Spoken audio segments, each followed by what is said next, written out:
Good afternoon. So here we are with Motormax, the brand that keeps on giving. As you know, recently I've done videos on Motormax fresh cherries, which I like. They're unique, and of course I have a couple of Motormax American Graffiti cars. But here we go. These two I found on eBay, and I just had to have them because they were an oddity to me. They are the Motormax Hi-riserZ series. Get 'em eye level. I don't know how many are in the series. I really should have looked that up beforehand. But let's see. There should be a copyright date there. And of course, right now, oh, there we go. 2006 for the Chrysler. So I'm assuming these are a 2006 series. And so what they are is, and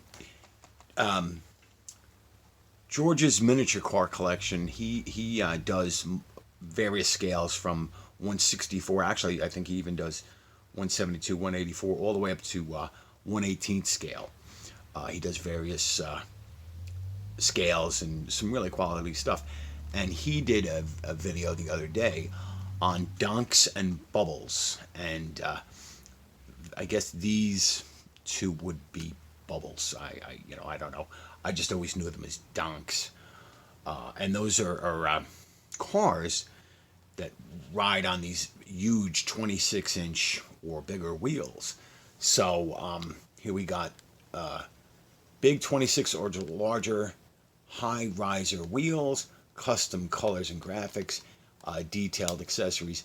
Here is a 2001 Ford Crown Victoria, and the other one is a 1998 Lincoln Navigator, which is a luxury SUV like a Cadillac Escalade. So let's get these out. This is a real, excuse my language, shits and giggles video. This is not something I would normally collect, but I was on a Motormax binge. Get a collector card, get the car, and just like the fresh cherries, it gets the little box.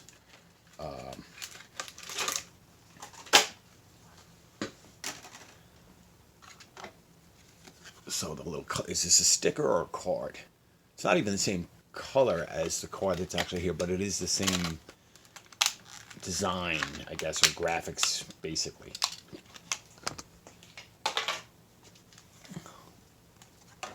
So there we go. So this is a 2001 Ford Crown Victoria, similar to the one in the diorama set that I had shown recently. So metal body, plastic chassis, riveted this time. Let's see. I can't see that number. It says China, Crown Victoria, Interceptor, and so I mean it's not like just a monolithic block. It actually has some suspension pieces molded in the plastic, in the front anyway. In the back it is just a block. It's got these huge wheels on it. I mean, it almost looks like a lifted 4x4. But you've got some decent tampo work for the headlights and the grille. You've got this graphics on checkerboard, I guess. Graphics on the side, two tones of blue. And there's the Hi-riserZ logo. You've got tampo taillights. And you've got some exhaust detail poking out there. So I mean, they're not terrible. They're. Let's see. Can we see inside? I don't know if you can see. It doesn't look too bad.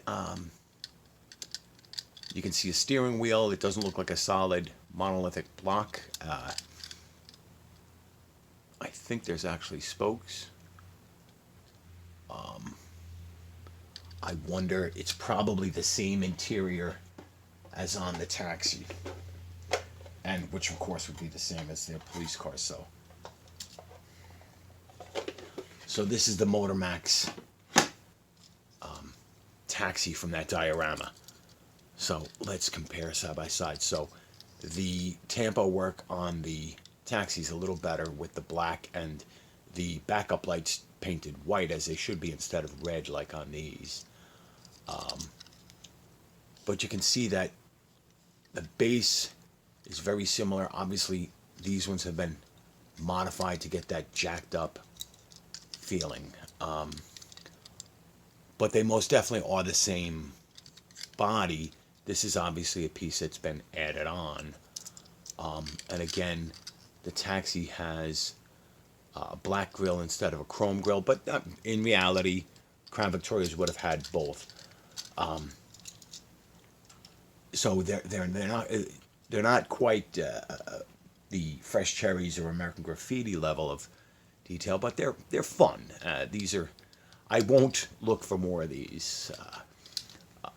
What really caught my eye was the Lincoln Navigator. I'm like, wow, who would do that in diecast? I mean, we know that Matchbox has done the Ford Expedition, and several companies have done the Cadillac Escalade, and maybe Matchbox did the Navigator. I just don't know.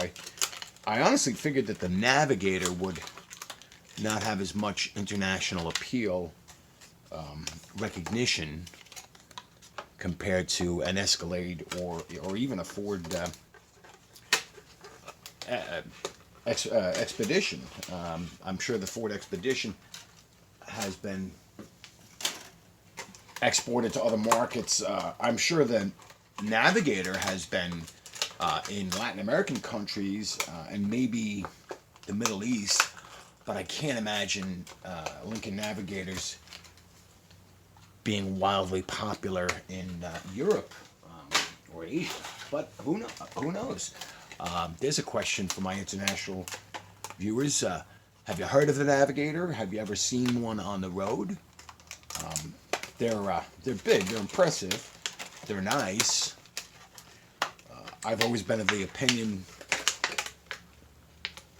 with this particular vehicle, I just buy the nicest Ford Expedition I could get. It's the same thing. But what do I know? I've only owned one Lincoln in my life, and it was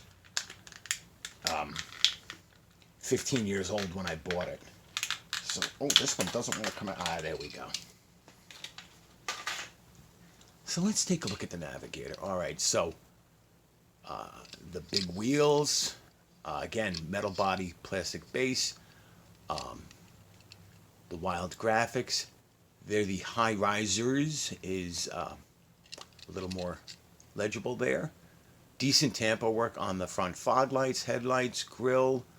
The turn indicators are silver. They really should be amber. Molded mirrors, but no silver paint, but I wouldn't expect that. The taillights are well done. The backup lights and license plate frame are there. I guess the license plate frame looks like it's a tab to hold. Yeah, there's no rivet in the back. They did the roof rack. I mean, it's actually, kind of nice. I don't have anything like this. Oh, yeah, well, I sort of do. To check for scale, I would imagine like most. Well, we checked the Crown Victoria taxi against the green light, so we know that Motormax is a little small on scale on these, and I don't believe scale was listed on the base, unless it's in the shadow of that huge tire there. 6046, yeah, no scale listed, so I would imagine that these are all a little under scale. And here in the Northeast United States, in New York, these are not immensely popular. I think it's more of a California and Southern United States thing, primarily for weather, although you do see them every now and then. And I remember the first time I saw one of these, I thought it was lifted up on a truck chassis like a 4x4. I was stunned. And it was also the realization I'm old. I'm a car guy, but I'm old. That just, But I was surprised to learn that they actually drag race these and do burnouts.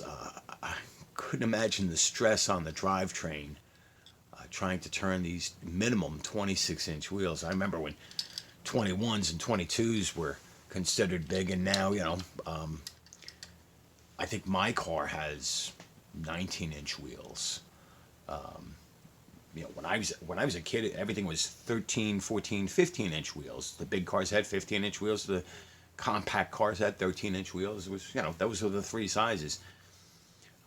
Now the sky's the limit. Even, cars from the factory with 22 trucks and cars with 22-inch rims. So these Donks, I understand they can even actually go up to like 36-inch rims. I mean, that's Bigfoot in my opinion. Yeah, just as a goof, since I knew I was going to be showing these, I pulled out a couple of Bigfoots and the Jaded Just Truck 56 Ford, because these to me are I don't want to insult anybody, but these things are clown cars. I'm old. What can I say? But cool to have them. Not something I'll chase. I do actually have more Motor Max in the pipeline. I will not give up on my Motor Max kick. So let me know what you think of these. I got these on eBay. The two of them together, they were very reasonable. I think they were $5 each. So with shipping, $15. And I just Googled Motor Max. I didn't put in Fresh Cherries or American Graffiti, and this was among the results. And when I saw them, I said, "Oh my God, I've got to have them." So this is a shorter video, but like, share, subscribe, comment down below. Let me know what you think of these. I'm going to have some more mainstream vehicles coming up in my next videos. Move away from some of the goofy stuff. And this week is going to be a little crazy with weather and work, so I'll see how many more videos I make. I'll definitely have one for Saturday, but today is Tuesday. Work could get a little crazy, so you guys be safe, be well, stay warm, and I'll talk to you soon. Bye.